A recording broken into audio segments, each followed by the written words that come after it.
اعوذ باللہ من الشیطان الرجیم بسم اللہ الرحمن الرحیم یا ایہا الذین آمنوا اے ایمان والو اوفوا بالعقود اپنے وعدوں کو پورا کرو، اپنے عہد و پیمان کو پورا کرو۔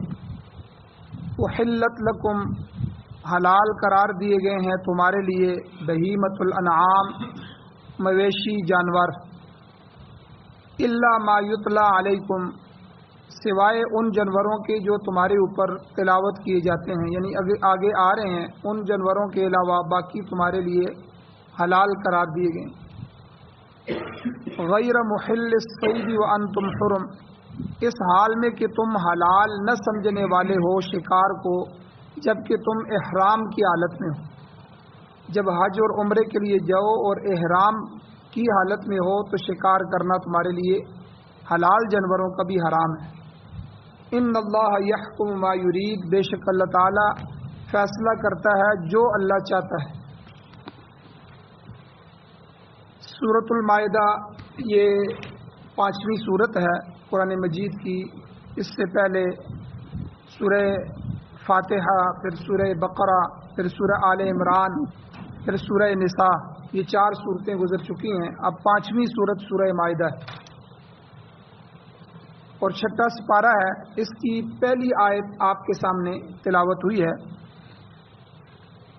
کل کے درس میں اس سورت کا مکمل بائیو ڈیٹا، مکمل پچھلی سورت کے ساتھ ربط، اگلی سورت کے ساتھ ربط، یہ کل کے درس میں بیان ہو چکا ہے۔ اور اسی طرح کل یہ بھی عرض کیا تھا کہ یہ سورت مدنی سورت ہے، ہجرت کے بعد مدینہ منورہ میں نازل ہوئی۔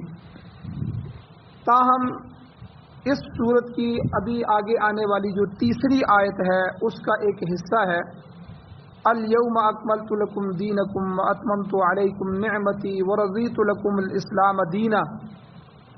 یہ جو حصہ ہے یہ حجۃ الوداع کے موقع پر میدان عرفات میں حضور علیہ الصلوۃ والسلام پر نازل ہوئی ہے۔ ہجرت کے بعد ہوا ہے تو مدنی حصہ ہے، لیکن چونکہ حضور حجۃ الوداع کے موقع پہ وہاں گئے تھے اور وہاں حضور نے خطبہ فرمایا، پھر میدان عرفات میں تھے تو یہ حصہ وہاں نازل ہوا۔ اور ایک اور بات اس سورت کے متعلق یہ ہے کہ مفسرین اکرام فرماتے ہیں کہ اس سورت کی تکمیل کئی سالوں میں ہوئی۔ یہ سورت جو مکمل نازل ہوئی ہے کئی سالوں میں، اس کا کچھ حصہ صلح حدیبیہ کے بعد 6 ہجری کے آخر میں یا 7ویں ہجری کی ابتدا میں نازل ہوا، اور کچھ حصہ جا کے 9 ہجری میں نازل ہوا ہے۔ اگرچہ بعض مفسرین پوری سورت کے بیک وقت نازل ہونے کے بھی قائل ہیں، مگر یہ درست نہیں ہے۔ حقیقت یہی ہے کہ یہ سورت 6 ہجری اور 9 ہجری کے درمیانی حصے میں، درمیانی عرصے میں نازل ہوئی۔ تاہم یہ جو آج کی آیت کا حصہ ہے، مذکورہ بالا حصہ آیت کا، یہ 10 ہجری میں میدان عرفات میں نازل ہوا۔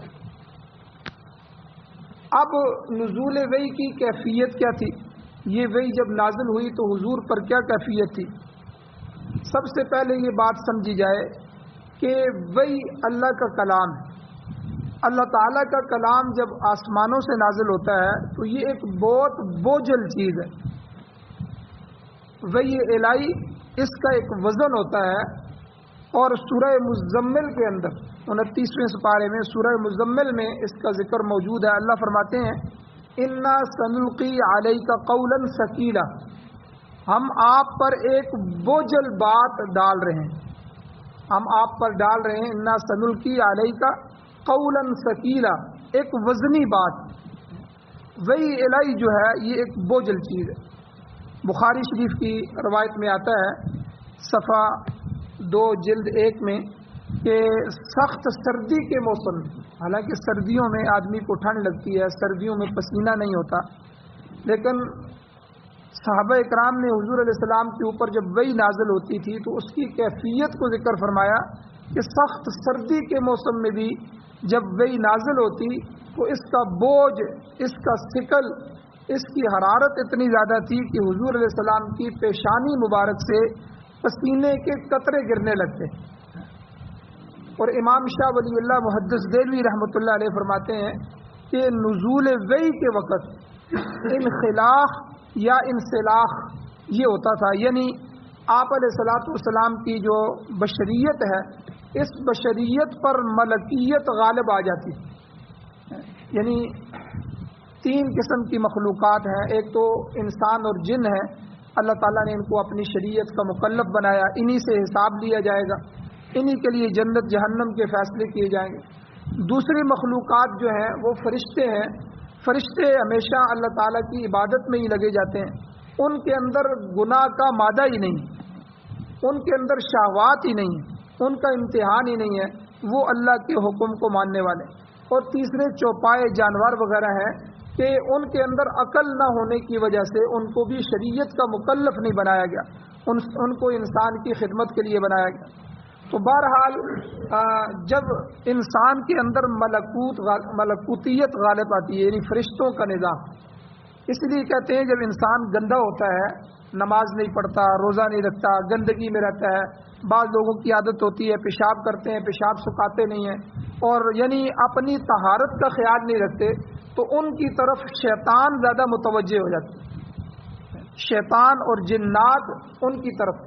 اس لیے حضور علیہ الصلوۃ والسلام نے سمجھایا کہ جو آدمی کھانا کھاتا ہے اور کھانے پر بسم اللہ نہیں پڑھتا تو شیطان اس میں اپنا حصہ بنا لیتا ہے، تو اس کے کھانے میں شیطان. اس لیے آج ہمارے کھانوں میں برکتیں نہیں، بڑے کھانے ہوتے ہیں لیکن کھانوں میں برکت کوئی نہیں. اسی لیے حضور نے فرمایا ہر چیز کی ابتدا اللہ کے نام سے کرو، بسم اللہ الرحمن الرحیم. اس میں کیا ہوگا؟ اللہ تعالیٰ برکت ڈال دیں گے، شیطان کا حصہ ختم ہو جاتا ہے. شیطان جہاں اللہ کا نام لیا جائے وہاں مداخلت نہیں کر سکتا.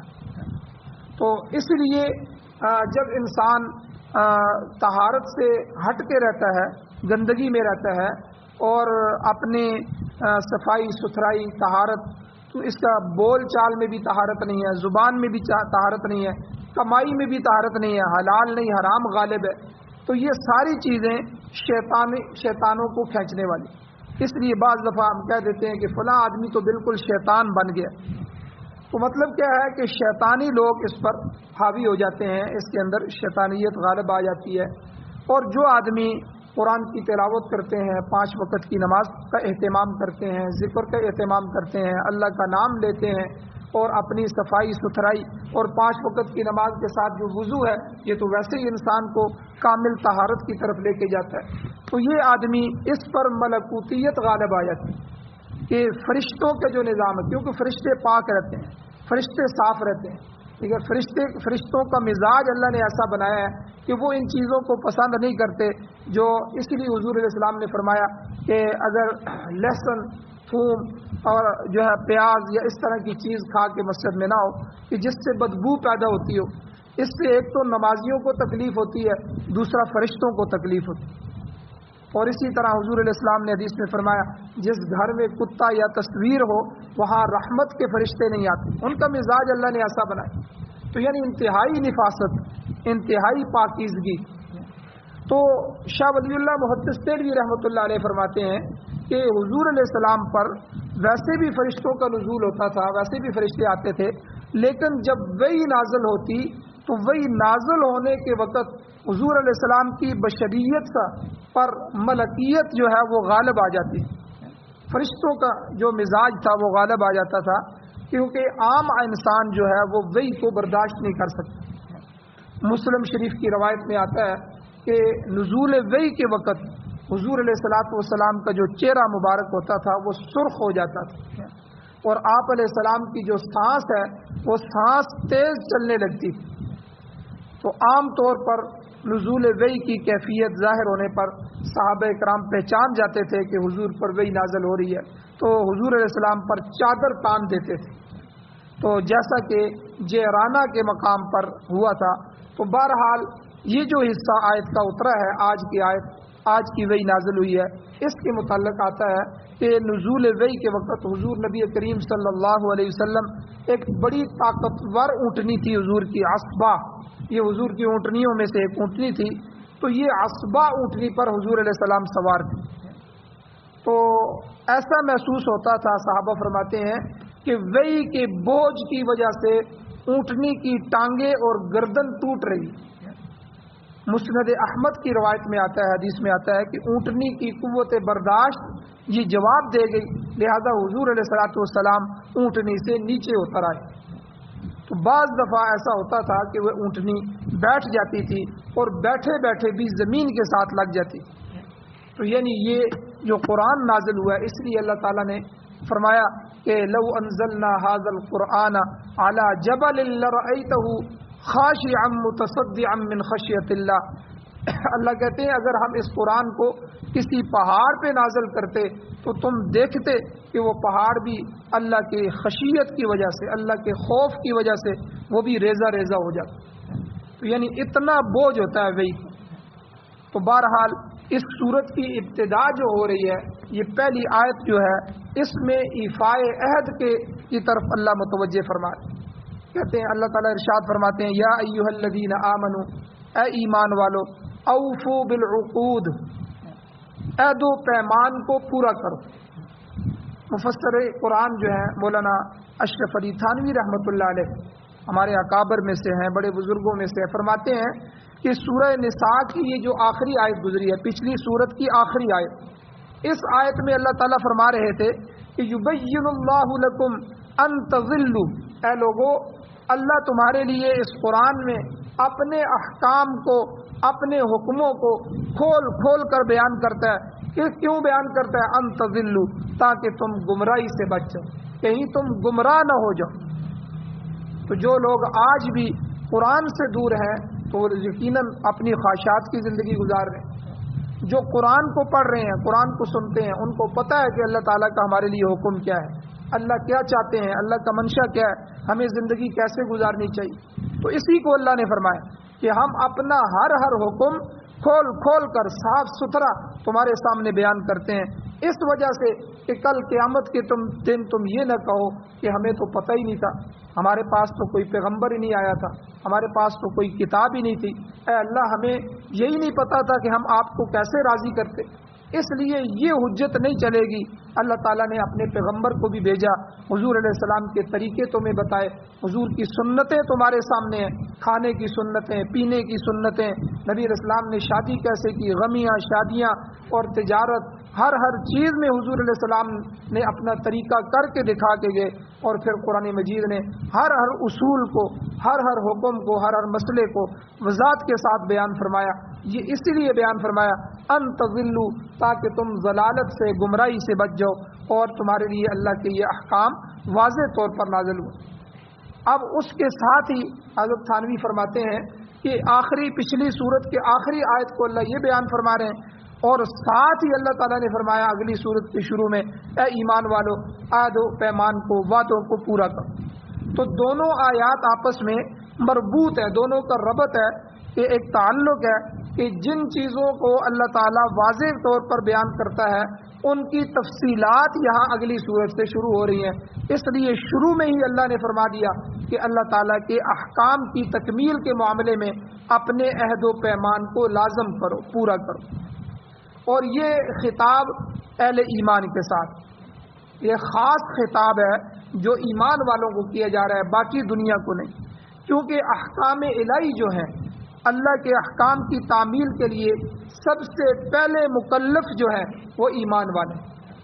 کسی جگہ قرآن مجید میں اللہ تعالیٰ یا ایھا الناس بھی کہتا ہے، اے دنیا بھر کے لوگوں. اس میں یہودی، عیسائی، دنیا کے سارے لوگوں کو اللہ متوجہ کر کے حکم دے رہے ہوتے ہیں. لیکن کئی دفعہ کوئی حکم جو ہے وہ اللہ کا ایمان والوں کے لیے ہوتا ہے، تو وہاں اللہ تعالیٰ یا ایھا الناس کی جگہ یا ایھا الذین آمنوا کہہ کے ایمان والوں کو مخاطب کر کے اللہ تعالیٰ وہ حکم فرماتے ہیں. تو یہاں بھی جو ہے اس حکم کے مکلف، پہلے مکلف جو ہے وہ ایمان والے ہیں. میں ہوں، آپ ہیں، اور ہماری اولادیں ہیں، نسلیں ہیں، دنیا میں موجود اس وقت سارے ایمان والے ہیں. اس لیے یہاں اس آیت سے مخاطب میں اور آپ بھی ہیں. تو اس لیے اللہ نے یہاں مکلف فرما کے اللہ نے حکم دیا کہ تم جو عقود ہیں، اپنے عہد و پیمان ہیں، ان کو پورا کرو. عقود یہ عقد کی جمع ہے.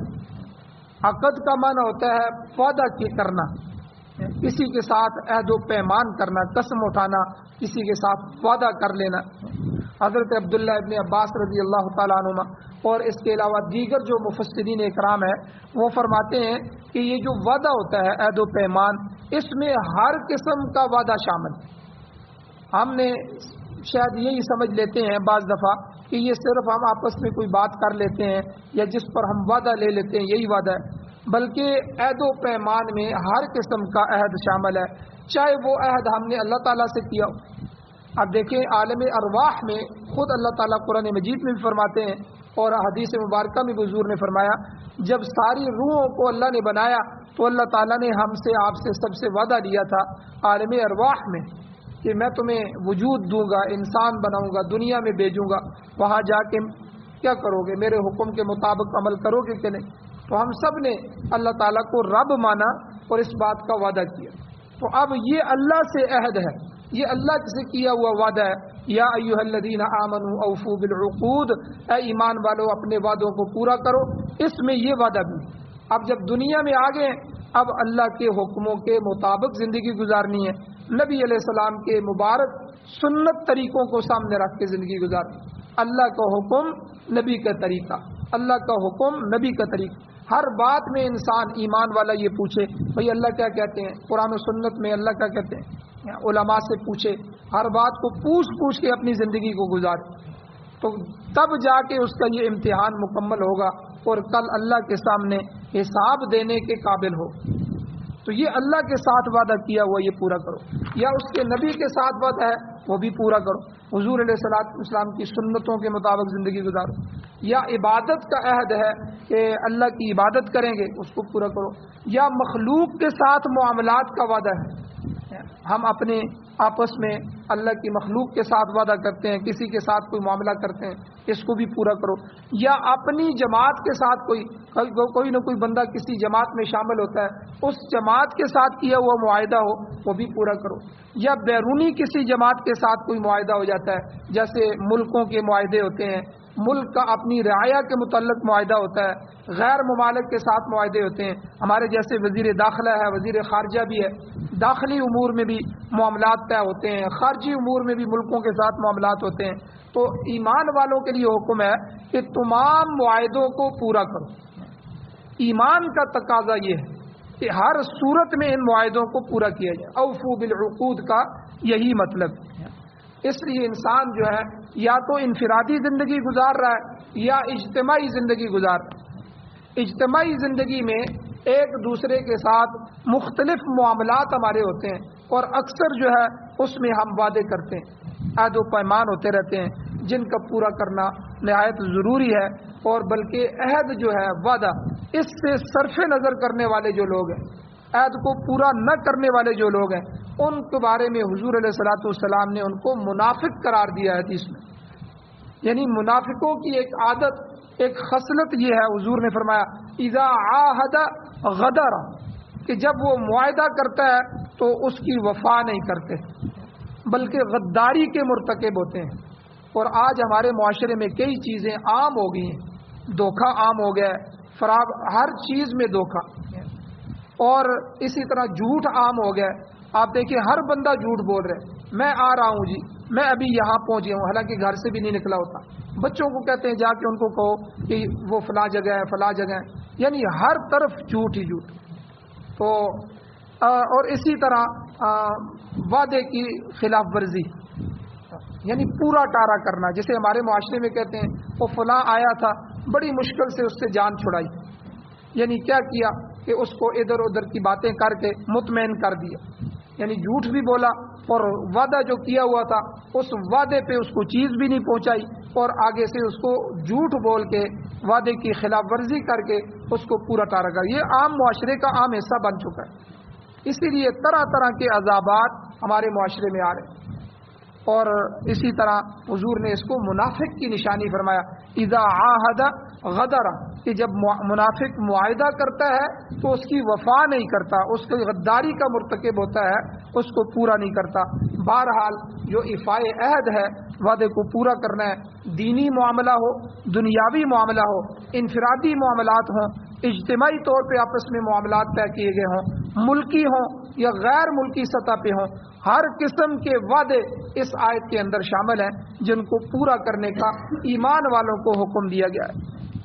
آگے شاہ ولی اللہ محدث دہلوی رحمۃ اللہ علیہ اپنی مختلف کتابوں میں یہ بات سمجھا رہے ہیں کہ انسان کے لیے ترقی، ہر بندہ چاہتا ہے میں ترقی کروں، دنیا کے معاملے میں ہم چاہتے ہیں کہ ہم ترقی کریں، ہمارا گریڈ بڑھ جائے، ہماری تنخواہ بڑھ جائے، ہمارا عہدہ اونچا ہو جائے، ہمارا تعلق بڑھ جائے۔ تو ہمیں آخرت کے بارے میں بھی فکر کرنی چاہیے، ہم اللہ کے قریب سے قریب تر ہو جائیں اور ہمارا درجہ جنت میں ہمارے درجات بلند ہو جائے۔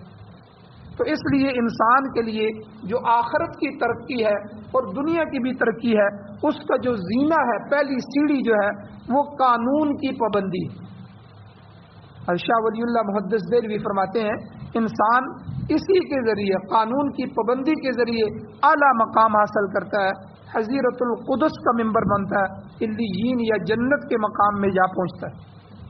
اور قانون کے خلاف کرنا یہ گویا شیطان کی پیروی کرنا ہے، جس کے متعلق اللہ تعالیٰ کا ارشاد بھی ہے۔ اللہ تعالیٰ قرآن مجید میں فرماتے ہیں کہ یا ایھا الذین آمنوا، اے ایمان والو، لا تتبعوا خطوات الشیطان، شیطان کے نقش قدم پر نہ چلو۔ کیوں؟ کیونکہ انہ لکم عدو مبین، وہ تمہارا دشمن بھی ہے اور کھلا دشمن۔ جو دشمن نظر آ رہا ہو تو ہم اس سے کتنا بچتے ہیں، اس کا خیال کرتے ہیں۔ تو اس لیے اللہ تعالیٰ نے فرمایا شیطان تمہارا کھلا دشمن ہے، وہ تمہاری ہلاکت چاہتا ہے، تمہاری ناکامی چاہتا ہے اور تمہاری شکست پر وہ خوش ہوتا ہے۔ لہذا تم شیطان کے اتباع کی بجائے احکام الہی کی تعمیل کرو، اللہ کے حکموں کو پورا کرو۔ اسی طرح مولانا عبید اللہ سندھی رحمۃ اللہ علیہ ہمارے اکابر میں سے گزرے ہیں، وہ فرماتے ہیں کہ قانون کی پابندی کے لیے اجتماعیت ہونا ضروری ہے، کیونکہ ایک آدمی اکیلا جو ہے، فرد واحد، وہ کسی پابندی کا مکلف نہیں ہے۔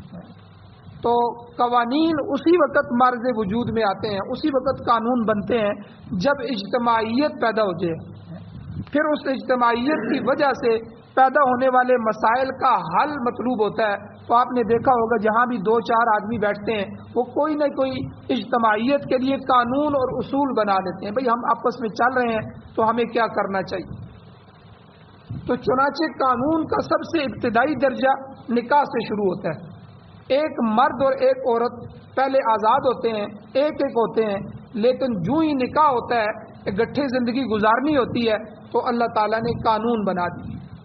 اب خامد اور بیوی بن گئے، اب 2 ہو گئے، اب 2 سے آگے 3 ہوں گے، 3 سے 4 ہوں گے، 4 سے گھر بنے گا، گھر سے خاندان بنے گا، خاندان سے محلہ معاشرہ بنے گا، اور یہ پوری دنیا اسی طرح کا ہے۔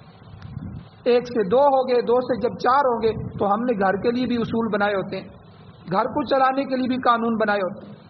تو جب سے 2 ہو گئے اب وہ علیحدہ علیحدہ مرد اور عورت نہیں رہے، اب وہ میاں بیوی، خاوند بیوی بن گئے۔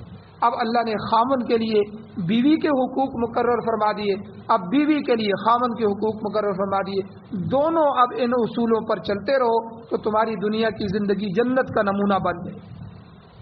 تو جب مرد اور عورت اکٹھے زندگی گزارنے کے لیے نکاح کرتے ہیں تو یہ نکاح سب سے پہلا عہد و پیمان ہے۔ تو پھر اس عہد کی تکمیل کے لیے انہیں قانون کی ضرورت ہوتی ہے، جس کی پابندی کو بڑی اہمیت حاصل ہے۔ حضور نبی کریم صلی اللہ علیہ وسلم کی حدیث مبارکہ ہے، حضور کا فرمان ہے کہ مسلمانوں کا فرض ہے کہ وہ آپس میں جو بھی عہد و پیمان کریں اسے بہر صورت پورا کریں، اس کے بغیر انسان کی ترقی نہیں ہو سکتی۔ بغیر اصول اور قانون کے وہ گھر ایک کھچڑی ہوگا، جو جس کی مرضی ہو وہ کر رہا ہے۔ اب فیکٹری میں دیکھیں آپ، ایک فیکٹری بنتی ہے، ایک کمپنی قائم ہوتی ہے، اس میں جو ہے وہ مالک ہوتا ہے، مالک سے نیچے جی ایم ہوتا ہے، اور اسی طرح سپروائزر ہوتا ہے، اسی طرح ایک عہدہ ہوتا ہے، ہر بندہ اپنے اپنے کام کو سنبھال رہا ہوتا ہے، اس کے لیے الگ الگ اصول ہوتے ہیں، تب جا کے وہ اس کا نظام چلتا ہے۔ اب اسی طرح فیکٹری کو چھوڑ دیا جائے اور اس پہ خرچہ بھی کر دیا جائے اور کوئی عہدہ نہ ہو، کوئی چلانے والا سسٹم، نظام، اصول، ضابطے نہ ہو، تو وہ تو ساری تباہ ہو جائے گی۔ اس لیے چھوٹے سے گھر سے لے کے جب مرد اور عورت میاں بیوی بنتے ہیں، وہاں سے لے کے بڑے سے بڑے نظام تک ہم آپس میں ایک اصول، ضابطے اور قانون بنا کے چلتے ہیں، تو یہی عہد و پیمان ہے، تو اسی کو اللہ تعالیٰ نے پورا کرنے کا حکم دیا۔ تو بہرحال شریعت مطہرہ نے ایفائے عہد جو ہے، وعدے کو پورا کرنے کی سخت تاکید فرمائی۔ قرآن مجید میں دوسری جگہ اللہ تعالیٰ ارشاد فرماتے ہیں اوفو بالعہد ان العہد کان مسئولا۔ سورہ بنی اسرائیل میں اللہ فرماتے ہیں لوگوں وعدوں کو پورا کرو، بے شک تمہارے وعدوں کے بارے میں سوال کیا جائے گا، کل قیامت کے دن تم سے پوچھا جائے گا کہ تم نے یہ جو وعدہ کیا تھا اس وعدے کو پورا کیا ہے کہ نہیں۔ اس لیے ہم اپنے ملک میں جو رہ رہے ہیں تو ملکی قوانین پر عمل کرنا، ملکی قوانین کے مطابق زندگی گزارنا، جو قانون شریعت کے متصادم نہ ہو، شریعت سے ٹکرا نہ رہا ہو، تو اس قانون کی بہرحال پابندی کرنی چاہیے۔ اور اگر شریعت کی مخالفت میں بھی کوئی قانون ہے تو اس میں ہم اگر مجبور ہیں تو اس کا جرم جو ہے وہ حکومت پر ہوگا، ہم اللہ سے معافی مانگتے ہیں۔ جیسے آپ دیکھیں تصویر بنانا یہ حرام ہے، اب ہمیں مجبور کیا جاتا ہے کہ شناختی کارڈ پہ تصویر بنائیں، پاسپورٹ پہ تصویر بنائیں، پھر ہماری عورتوں کو بھی جو ہے وہ تصویر بنائی جاتی ہے، وہاں غیر مرد بنتے ہیں، ہم کتنا جو ہے وہ اپنی عورت کو چھپاتے ہیں، لیکن وہاں جا کے ہمیں بٹھانا پڑتا ہے۔ تو اس سب کا گناہ گورنمنٹ کے اوپر ہے کہ وہ اپنے معاملات کو جو ہے وہ شریعت کے مطابق لائے، شریعت کو لاگو کرے، شریعت کو، قرآن اور سنت کو جو ہے وہ آئین اور دستور بنایا جائے۔ لیکن یہاں آ کے ہم مجبور ہیں اور بہت ساری چیزوں میں مجبور ہیں، تو اس مجبوری میں ہمارا جو ہے یہ معاملہ اللہ اور جو ہے ہمارے درمیان ہے کہ ہم اس میں مجبور ہیں۔ باقی جو حکومت کے جتنے مسائل ہیں، جو قانون ہیں جو شریعت کے مخالف نہیں ہیں، ان میں ہمارے اوپر عمل کرنا یہ بھی لازم۔ تو اسی لیے آپ دیکھیں ہم دنیا کے کسی ملک میں بھی جاتے ہیں تو وہ ہم سے جو ہے وہ اپنے ایگریمنٹ لیتے ہیں کہ بھئی آپ جب اپنے ملک سے ہمارے ملک میں آئیں گے تو ہمارے الگ سے ایک لا ہے، قانون ہے، آئین ہے، آپ کو ہمارے ملک میں رہتے ہوئے ہمارے ملکوں کی قوانین کی پابندی کرنی ہوگی۔ اب وہاں جا کے بھی اس ملک کا قانون توڑنا یہ بھی شرعاً اس کی اجازت۔ تو بہرحال اس آیت میں اللہ نے فرمایا یا ایھا الذین آمنوا، اے ایمان والو، اوفوا بالعقود، جتنے بھی معاہدے کرو ان کو پورا کرو۔ اللہ تعالیٰ سے دعا ہے اللہ ہمیں عمل کی توفیق عطا فرمائے۔ آمین۔ الحمدللہ رب العالمین والعاقبۃ للمتقین والصلاۃ والسلام علی رسولہ النبی الامی الکریم۔ یا اللہ ہماری کمیوں کوتاہیوں کو معاف فرمائیے، درگزر فرمائیے، صغیرہ کبیرہ گناہوں کو معاف فرمائیے۔ یا اللہ ہمارے حال پر رحم فرمائیے۔ یا اللہ سعادت والی زندگی اور شہادت والی موت نصیب فرمائیے۔ یا اللہ قرآن و سنت کی بالادستی نصیب فرمائیے، قرآن و سنت کا قانون نصیب فرمائیے، قرآن و سنت کو بطور آئین، بطور دستور، بطور ضابطۂ حیات ہمیں نصیب فرمائیے۔ یا اللہ امارت اسلامیہ شریعہ خلافت راشدہ نصیب فرمائیے۔ یا اللہ جو حضرات پریشان حال ہیں ان کی پریشانیوں کو دور فرمائیے، جو بیمار ہیں ان کی شفا عطا فرمائیے، جو حضرات ایمان کی حالت سے اس دنیا سے جا چکے ہیں یا اللہ چاہے ہمارے عزیز و اقارب ہیں، اساتذہ ہیں، یا اللہ ان سب کی بخشش فرمائیے۔ یا اللہ ہماری دعاؤں کو محض اپنے فضل و کرم سے قبول فرمائیے۔ صلی اللہ تعالی علی خیر خلقہ محمد وآلہ وصحبہ اجمعین برحمتک یا